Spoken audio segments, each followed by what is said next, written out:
대선조선이 파산을 했다.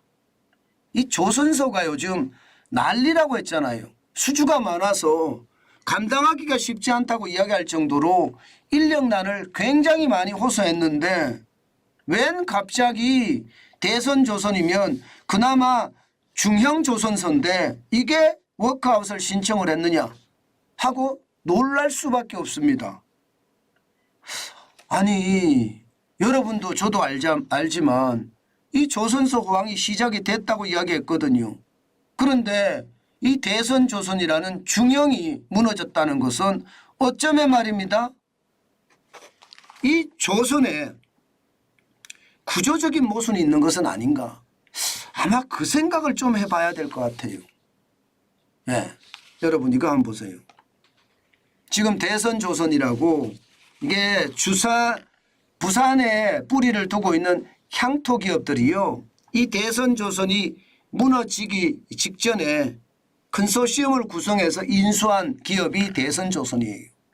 그런데 이 대선조선은 지금 현재 워크아웃 신청을 했는데 2023년 현재 4,577억 원의 부채를 안고 있고요. 부채 비율은 567.3%입니다.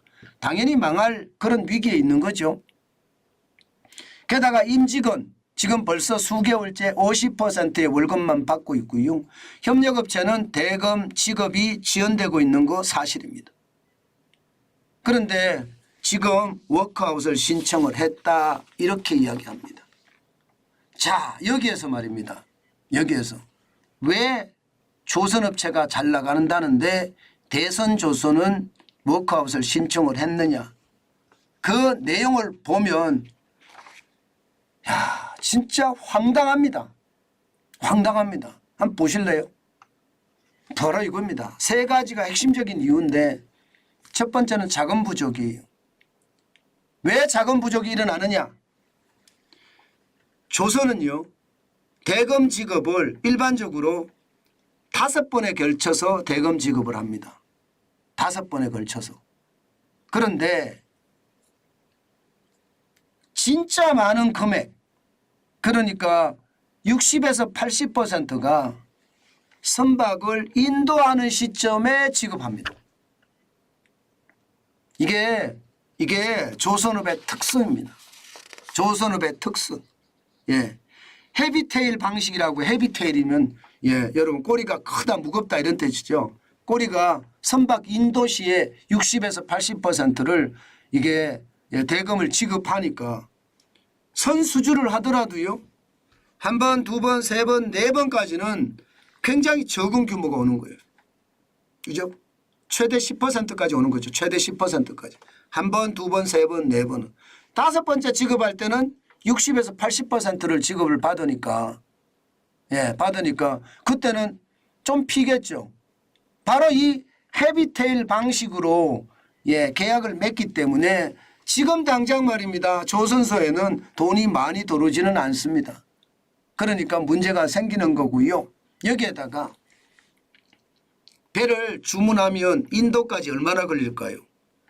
적게는요. 뭐 1년이 걸리는 것도 있겠지만 2년, 3년, 4년 이렇게 오래 걸립니다. 그러면 그 사이에 원자재 가격이 오르면 어떻게 됩니까? 손해가 막심하겠죠. 실제입니다. 지금 원자재 가격이 워낙 많이 올라가고 있잖아요. 일반적으로 이 건조가 적어도 2년은 걸리는데 2년이 걸리면 그때까지 원자재 가격은 올라가니 기업한테는 더 힘든 상황이 되는 겁니다. 그리고 세 번째는요. 요즘 조선업에 인력이 없으니까 대기업에 인력 빼가기에 정신없어요. 인력 빼가기. 이게 뭐 해외 노동자들을 데려와서 근로자들을 데려와서 이게 취업을 시키면 좋겠는데 그조차도 말입니다. 대기업 우선이고요. 중형 이 조선사에는 그것도 제대로 가지 않는다고 합니다. 그렇게 되면 중형 내지는 소형 조선사는 더 어려워진다는 이야기가 되는 건가요? 아마 그렇게 될 가능성 굉장히 크다고 봅니다. 이런 것을 보면 말입니다. 지금 소형 조선사나 중형 조선사는요, 대선 조선처럼 파산이 굉장히 많이 올 겁니다. 그만큼 말입니다. 똑같은 문제를 똑같이 안고 있거든요. 문제는 대선 조선은요, 12일 날 워크아웃 신청을 했습니다. 12일 날. 예, 그런데 나머지는 아직까지 버티고 있거든요. 중요한 것은요, 워크아웃 제도가 없어졌어요. 2001년에 제정이 돼서 지난 10월 15일까지가 마지막 일몰돼 버렸습니다. 이제는 말입니다. 워크아웃 신청도 못해요. 그럼 뭘 신청할 수 있느냐? 과거처럼 법정관리 신청해야 돼요. 법정관리란 말이 실제 용어는 기업회생 신청이죠. 기업회생 신청. 기업회생 신청은요, 채권단 100%가 동의를 해야 돼요. 그래야지 회생 신청으로 갈 수가 있습니다. 근데 일반적으로 채권단이 나는 기업회생 안 봐라. 지금 돈 내놔. 이렇게 되면 어떻게 돼요? 청산해야 되는 거예요. 청산.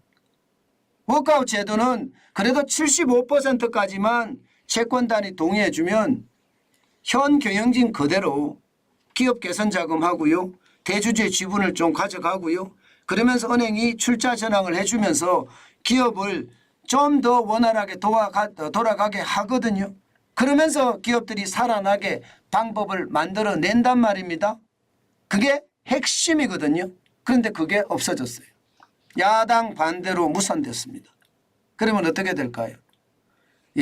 소형 조선사, 이제 중형 조선사는요, 이 법정관리, 기업회생 신청도 못 들어가고 자칫 잘못하면 그냥 다 와르르 무너질 가능성 굉장히 높아진 거예요. 제2, 제3의 파산 사태가 온다고 했는데 파산이 아니라 그냥 망하는 사태가 온다. 이렇게 해도 저는 틀리지 않을 거라고 생각합니다. 이게 그 정도로 상황이 진짜 심각한 겁니다. 그러면 여러분, 이런 걸 보면 여러분도 그거 느끼시죠? 국민의힘은 도대체 뭘 하고 있나? 이런 생각 드시죠, 여러분도? 저도 똑같이 듭니다. 아무리 인원수가 적다고 하더라도 이게 하나의 국회의원이 말입니다. 이 워크아웃 제도가 효력 정지가 되면 이게 우리 국가에, 우리 기업들의, 우리 사회에 엄청난 피해가 온다는 것, 어느 한 사람 기자회견하는 거 보셨습니까? 안 하잖아요. 제가 노력 안 한다는 게 이거예요. 제가 노력 안 한다는 게.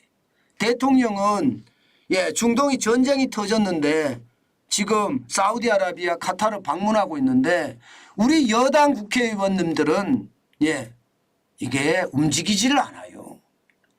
어느 누구도 말입니다. 기업이 죽든 말든 상관없는 거예요, 지금. 어떻게 생각하면 나만 편안하면 되는 겁니다. 이게 지지율을 떨어뜨리고 국민의 힘이 능력이 부족하다는 걸 보여주는 아주 단적인 지표라고 생각합니다. 제발 정신 좀 차려야 됩니다. 국민 속으로 들어가야지. 국민 속으로. 왜 국민 밖에서 국민들에게 채찍질만 하려고 드는지 모르겠어요. 굴림만 하려고 드는지 모르겠어요. 참 안타깝습니다. 야당 의원들이야 지난 문재인 정부 5년 동안 늘 그래 왔기 때문에 그들은 그런가 보다 하지. 여당 국회의원들은 아니 경제를 살리자고 그렇게 말해놓고 경제를 살리는 법안이 없어지는데 한마디도 제대로 하지 않는 이 상임위원회에서 하면 뭐예요? 어느 누가 말입니다. 국회에 기자회견을 한 사람이 있습니까? 워크아웃 제도 효력 정지를 가지고. 답답한 거죠.